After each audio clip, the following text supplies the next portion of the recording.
Ouais, et il faut pas croire qu'un poêle de masse, ça va pouvoir tout chauffer. Surtout, si on fait du neuf, il va falloir penser le poêle de masse. Enfin, il va falloir penser le poêle de masse vraiment au départ et agencer ses pièces autour du poêle de masse, on va le voir tout à l'heure, et réfléchir au volume à chauffer. Voilà. On ne peut pas avoir un très gros poêle de masse, sinon on a pas dans nos climats à nous en fait. Parce qu'on a des trop grosses inerties. Et ici, c'est très compliqué les intersaisons. L'hiver, il n'y a pas de problème, on se chauffe. Les intersaisons, je suis obligé de faire du feu alors qu'il fait ce temps-là. Parce que je ne sais pas, demain, j'ai peut-être 2 jours de pluie et que si j'ai un trop gros poêle, je ne vais pas pouvoir me chauffer. Donc ici, on est dans une région, c'est pour ça que c'est pas très répandu le poêle de masse ici. Parce que ça demande... sans parler du calcul pour fabriquer le poêle, parce que là, on peut prendre des largesses, il n'y a pas de... Une fois qu'on a les principes de base, ça marche. C'est plus appréhender le rythme de vie qu'on a avec son poêle. C'est-à-dire, si je vis à la maison tout le temps et que je peux gérer mon feu quand je veux, pas de problème. Si j'ai mon bois, tout va bien. Si j'ai une vie loin de la maison ou si je m'absente régulièrement 2 ou 3 jours, le poêle de masse, ça devient compliqué à gérer. En gros, moi j'ai tendance à dire que, et grosso modo, moi je chauffe. Alors cette année, on a arrêté tôt, mais j'ai pas pour autant condamné le poêle parce que on peut. Mais généralement, moi je chauffe jusqu'à début juin et je reprends début septembre. Pour que, ah oui.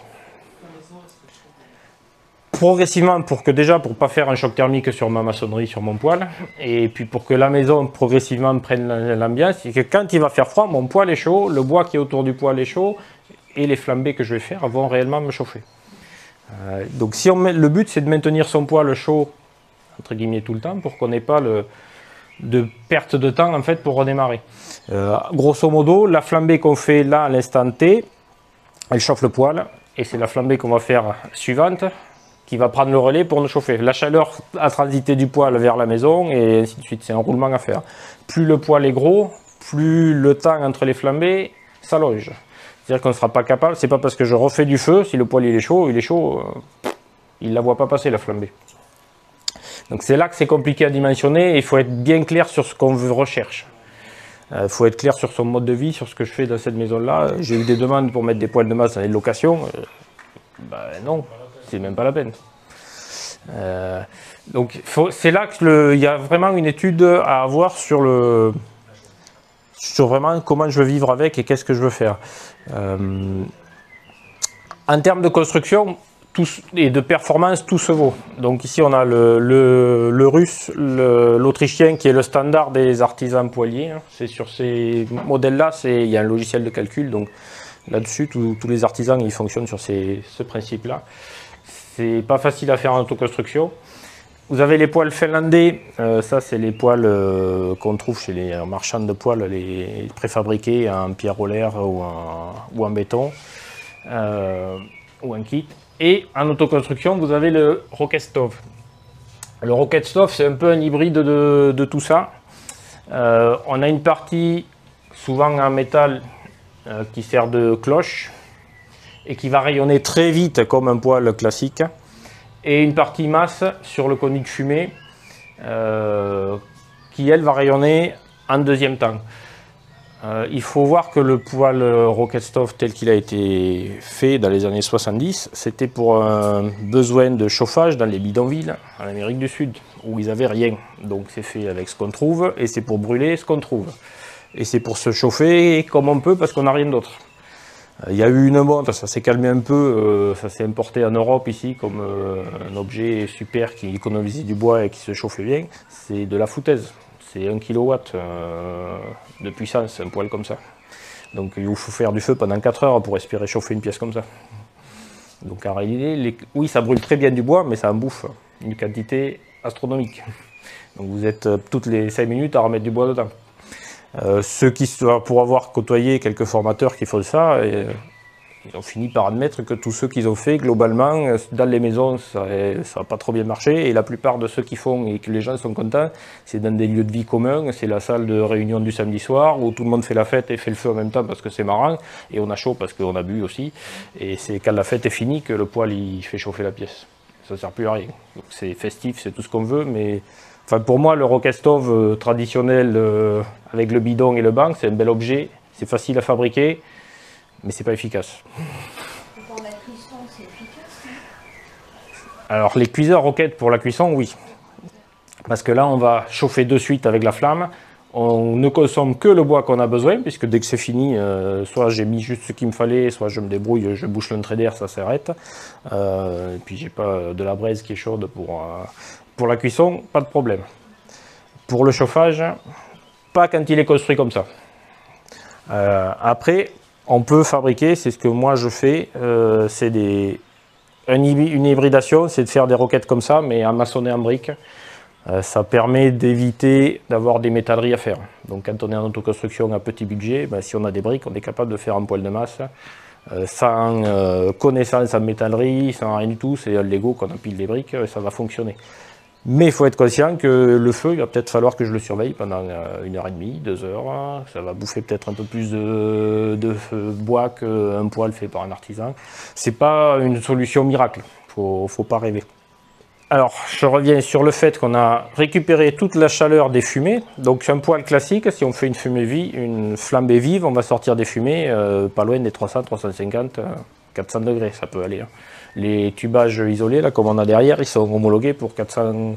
Les premiers, c'est 450 degrés, les plus hautes qualités, c'est 650 degrés. Ça veut dire que les fumées qui sortent du poêle sont prévues pour sortir à ces températures-là. C'est pour ça qu'on a un très mauvais rendement. Un poêle de masse, les fumées, elles vont sortir, il faut qu'elles sortent en dessus des 100 degrés. Mais sur des poêles roquettes comme ça, là, qui sont faits un peu de briques et de broc sans trop savoir les longueurs de banc qu'on met ou autre, je sais qu'il y en a qui sortent à 30-40 degrés. C'est une catastrophe, hein, parce que là, vous bistrez les conduits. Même si vous avez bien brûlé, en fait, les températures sont tellement basses des gaz de fumée que ça condense dans les tuyaux et du coup, ça fait des dépôts. Oui, c'est pour ça 100 degrés obligatoire. En fait, les fumées condensent à partir de 80 degrés, en dessous de 80 degrés. Donc il faut se tenir absolument au-dessus de ces 80 degrés. Mais suivant la longueur du tuyau qu'on a, si on a, je suis juste là, je sors de suite, j'ai 1 mètre de tuyau, je peux sortir de mon poêle à 100 degrés. Si j'ai 5 ou 6 mètres de tuyau, il faut que je sorte peut-être à 150 ou à 180, pour être sûr qu'en haut du toit, je sorte à 100 degrés en fait. Donc c'est là que il ne faut pas forcément viser le plus de performance possible. C'est pas grave si je sors à 200 degrés. Ça évite d'autres ennuis en fait.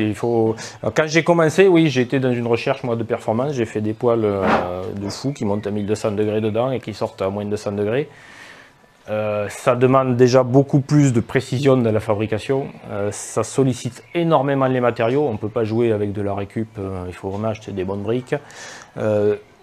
Au final, moi j'en suis revenu parce que c'était, d'un point de vue intellectuel, d'un point de vue d'ingénierie, c'était très intéressant à étudier. Du point de vue de ce que je veux faire moi, c'est amener des moyens de se chauffer aux gens abordables pour tout le monde, c'est une hérésie, parce qu'on atteint une très bonne performance avec des matériaux coûteux, que tout le monde ne pourra pas s'offrir de toute manière.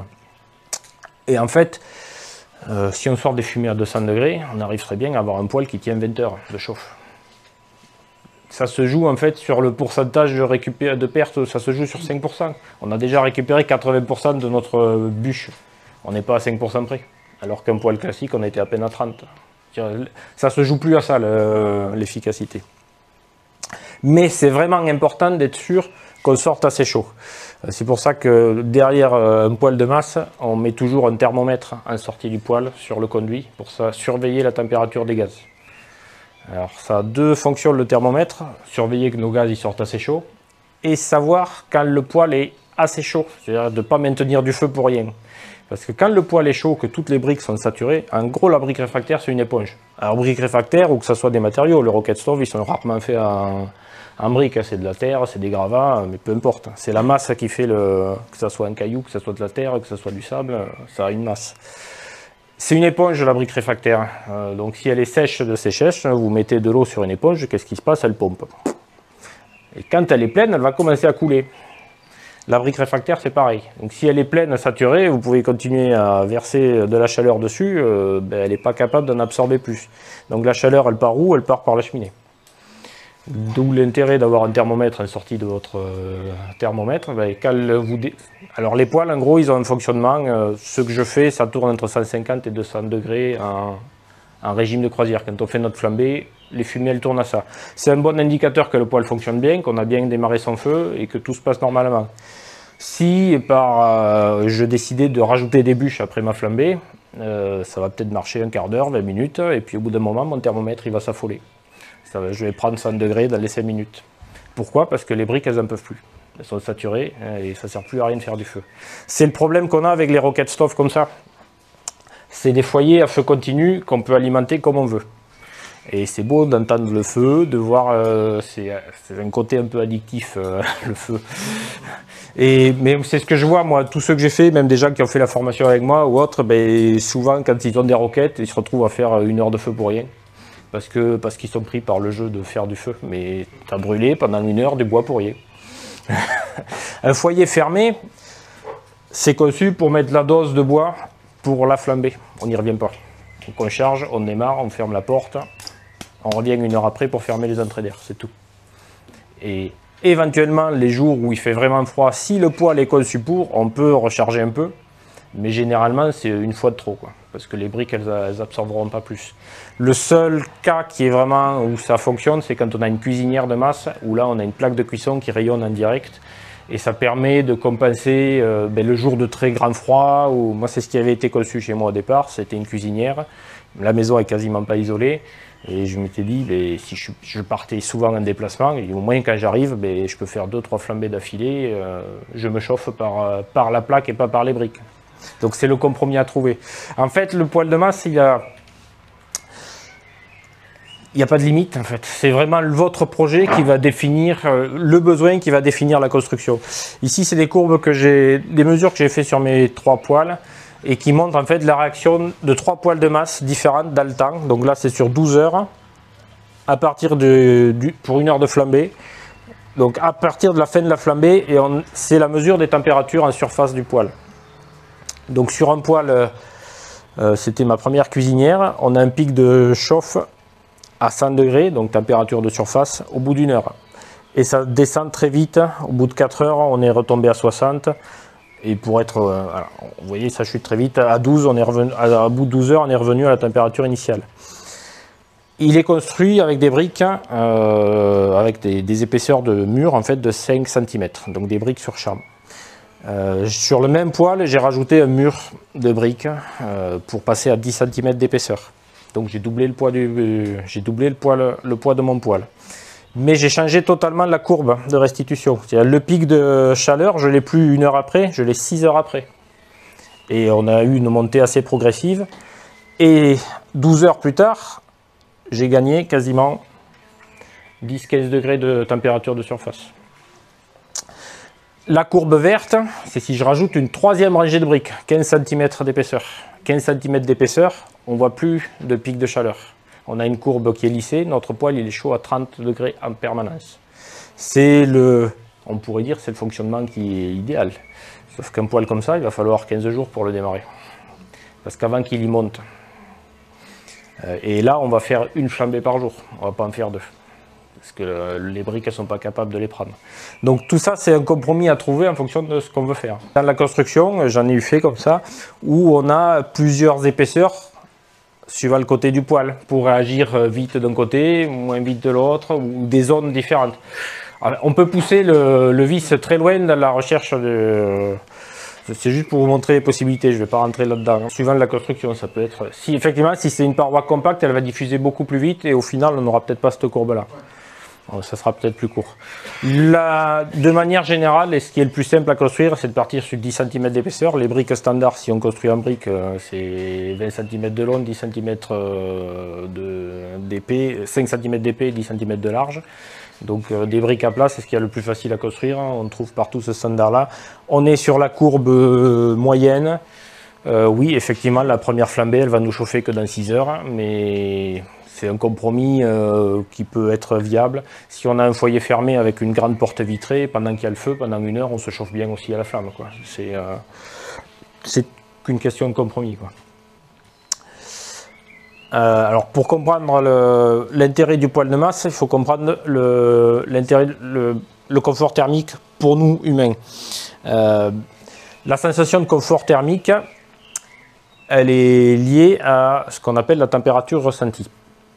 Et la température ressentie pour le corps humain, en fait, c'est la température de surface de tout ce qui nous entoure, y compris de l'air. Donc le sol, le plafond, les murs. Donc on fait la moyenne de toutes ces températures, ça nous donne la température ressentie. En dessous de 17 degrés, on a froid. En dessus de 19,5, on a chaud. C'est que 2 degrés d'écart entre le chaud et le froid, en ressenti. Pas au thermomètre, hein, je précise. Ça veut dire que ici, on a par exemple une pièce qui est vitrée des deux côtés. On pourrait avoir... Voilà, on a un côté qui est à l'ombre, aujourd'hui il fait chaud donc c'est pas très représentatif, mais moi j'ai le cas chez moi où je suis versant nord, où j'ai une partie qui est murée totalement et une partie qui est vitrée totalement. L'hiver, on sent clairement le mur chaud et le mur froid. Je pense que tout le monde plus ou moins a fait cette expérience-là, de sentir le froid d'un côté quand on est par une partie vitrée. L'idée du poêle de masse, c'est d'amener justement par radiation les murs et l'ensemble de l'habitat à une certaine température. Un poêle classique ou un chauffage électrique, comme c'est marqué là, il ne va pas y arriver. Pourquoi? Parce que les températures, les échanges sont beaucoup trop hauts en termes de température. Alors un poêle, pour faire vite, un radiateur électrique type grille-pain, il va chauffer par convection, donc on chauffe l'air. On ne cherche pas à chauffer les murs ou quoi que ce soit, on cherche à chauffer l'air. Si votre pièce n'est pas bien isolée, ça va être une catastrophe. Vous n'arriverez jamais à chauffer l'air. Et pire que ça, on crée un courant d'air, avec une accumulation d'air chaud en haut et de l'air froid qui vous revient par les pieds. En termes de confort, c'est une catastrophe, parce qu'on a un trop gros écart de température entre le sol et le plafond. Pour peu qu'on ait les plafonds bas, on a la tête au chaud et c'est assez désagréable. Un poêle classique, même si on le fait à feu couvé, il va être très chaud. On a des températures de surface sur un poêle classique, c'est de l'ordre des 150 degrés.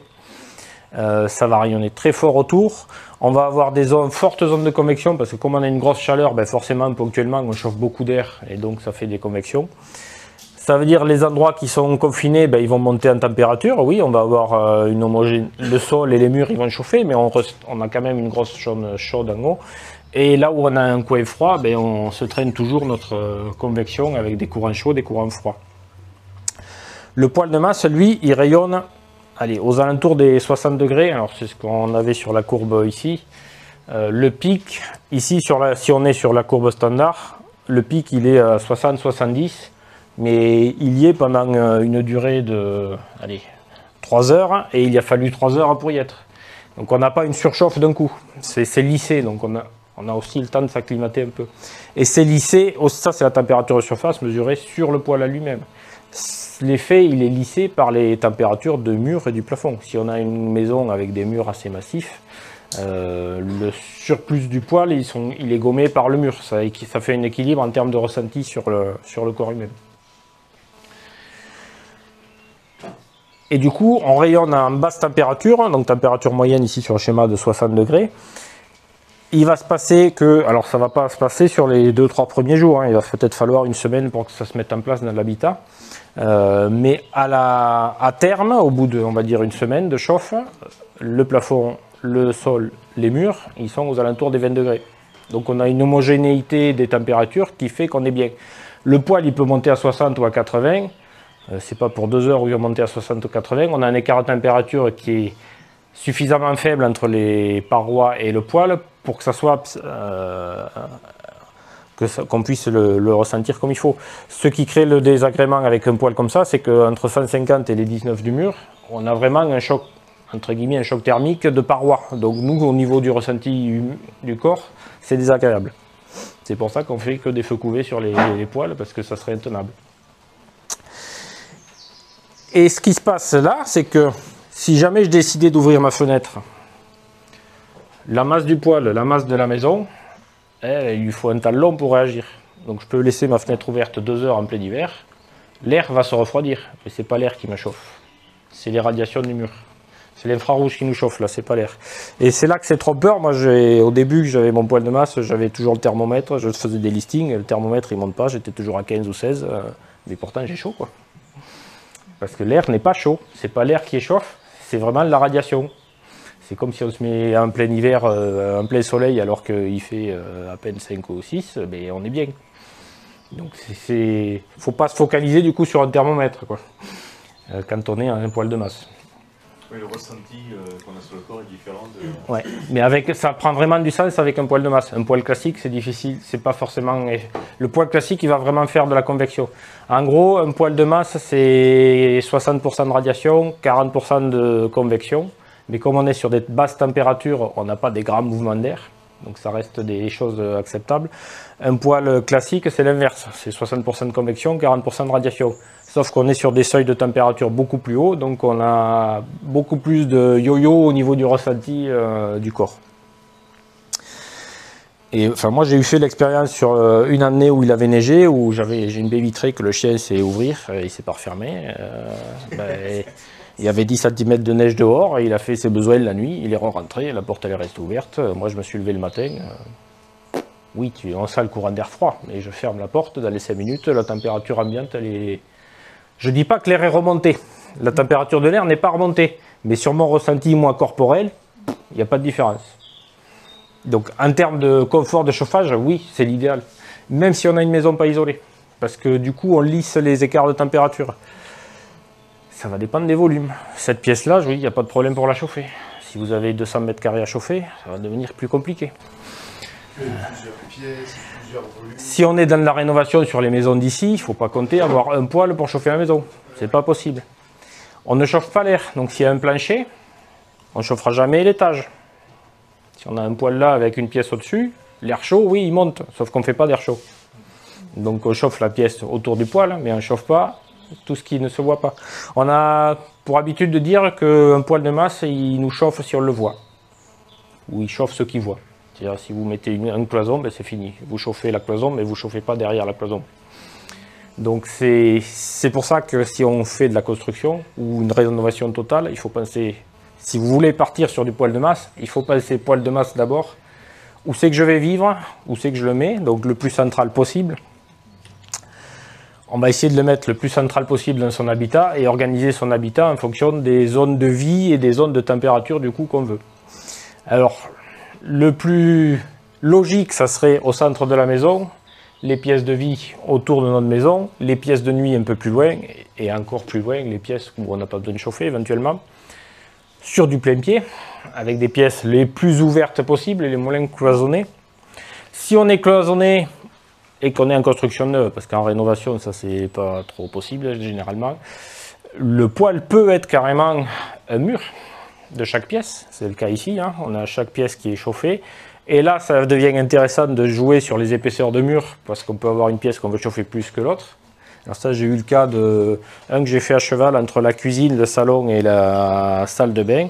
On a encastré le poêle en mur mitoyen des deux côtés, et on a 3 épaisseurs différentes pour chauffer des volumes de pièces différentes.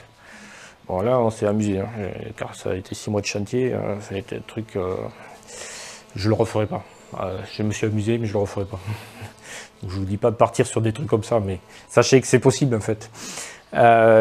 Si on a une maison à étage, eh bien, on va viser des cages d'escalier les plus ouvertes possibles, et c'est là généralement on va faire des poêles escaliers. Où on va avoir la surface des marches qui est chauffée, qui fait partie intégrante du poêle et qui va rayonner par la cage d'escalier. Mais il ne faut pas rêver. On a des radiations juste au-dessus. Si on a des pièces cloisonnées derrière, ça ne marche pas. Donc ça va marcher si on a une pièce à mezzanine où on va mettre le poêle qui est visible. En fait, si vous ne voyez pas le poêle, il ne vous chauffera jamais. Il faut partir de cet esprit-là, quoi. Et là, on a le cas, c'est un dessin de principe, mais c'est une vraie installation faite par un ponte des poêliers autrichien, où il a un feu, mais il chauffe toutes les pièces. Alors ça, c'est une ingénierie qu'on ne verra pas ici, clairement. Ça ne s'applique pas vraiment ici, ça a été fait en Autriche, ou enfin par là-bas, quoi. Donc il a un foyer et il est capable de rediriger en fait les fumées en bas et en haut. Et ces maçonneries ici qui voient passer que des fumées, c'est des poêles mais du coup sans foyer, on appelle ça des poêles satellites. Et c'est des masses qui vont récupérer les résidus de ce qui reste de chaud dans les fumées. Et on va pouvoir les commuter en fonction des saisons ou des besoins. Alors ça se voit pas trop sur le schéma là, mais en fait il y a des clapets pour bifurquer. Je chauffe la masse ou je la chauffe pas, ou je pars direct. Et ça permet de jongler aussi. Alors, des constructions comme ça, il n'y a qu'un professionnel qui sera capable de la faire. Vous ne vous amusez pas à imaginer ça en autoconstruction, c'est ingérable. Oui. Il ne peut pas y avoir justement ce même type de système pour transformer un poêle de masse en poêle classique, pour quand on est parti quelques jours et le réallumer vite fait? Alors, ça se fait sur les gros poêles, en fait, où il y a vraiment trop de masse. Souvent, les masses sont sectionnées avec des courts-circuits. Et en fait, on va commencer à chauffer au niveau du foyer. Ça part direct à la cheminée. Une fois que ça, c'est chaud, on commute, on passe sur une autre masse. Et en fait, même si on a un gros cube qui fait 1 mètre par 1 mètre, ou j'en sais rien, en fait, on peut cloisonner le circuit pour éviter de tout chauffer et chauffer progressivement. Une fois qu'une partie est chaude, on chauffe le reste. Mais on ne va pas gagner en réactivité. Par contre, on va pouvoir transformer du coup un poêle classique en poêle semi-masse, c'est-à-dire qu'en faisant passer au lieu de sortir comme ici, ça sort direct par le tuyau. Si on bâtit un boisseau, le boisseau se chauffe, il a une masse et il va avoir une réaction intermédiaire. Donc tout est envisageable en fait. Je ne sais pas si je les ai les photos là, mais ça se fait. Alors à savoir que quand on convertit un poêle classique, il y a quelques artisans qui font ça, qui prennent un insert, enfin ça se fait beaucoup en autoconstruction, prendre un insert et on l'habille en masse et on fait passer les fumées. Il faut savoir que les poêles classiques ou les inserts, ils ne sont pas prévus pour supporter une flambée vive pendant 1h30. Pas la flambée vive qui est capable de supporter un poêle de masse. Donc il va y avoir une très forte détérioration, une usure prématurée, quoi. Si c'est un poêle en fonte, vous pouvez être sûr qu'il va faire 3-4 saisons et puis ça va commencer à fendre. Un poêle en acier, il va être tordu dans tous les sens au bout de 2 saisons. C'est obligé, voire passer à travers. Donc oui, ça peut se faire. Après, voilà, c'est une question aussi, on n'a pas parlé du budget. Poêle de masse, si on le fait à la traditionnelle avec des briques réfractaires, ça devient vite un gros budget. Alors tout dépend où on le place, mais pour vous donner une idée, les artisans, grosso modo, ils vendent leur poêle de masse entre 15 et 20 000 euros pour un poêle de 2-3 tonnes. En autoconstruction, accompagné, moi j'arrive à les tomber à 3-4 000 euros. Mais avec des performances moindres, puisqu'on fait des concessions, forcément. En autoconstruction pure tout seul, si on part sur un Rocket Soft, ça peut coûter 0. Par contre, il faut s'attendre à les refaire tous les 2-3 ans, quoi. C'est le compromis entre j'ai pas d'argent, j'ai du temps à consacrer, ou je mets le paquet et grosso modo autour des comptez 4-5 000 euros, tubage compris, parce que le tubage coûte parfois plus cher que le reste. Pour avoir quelque chose de performant et durable, on est autour des 4-5 000 euros.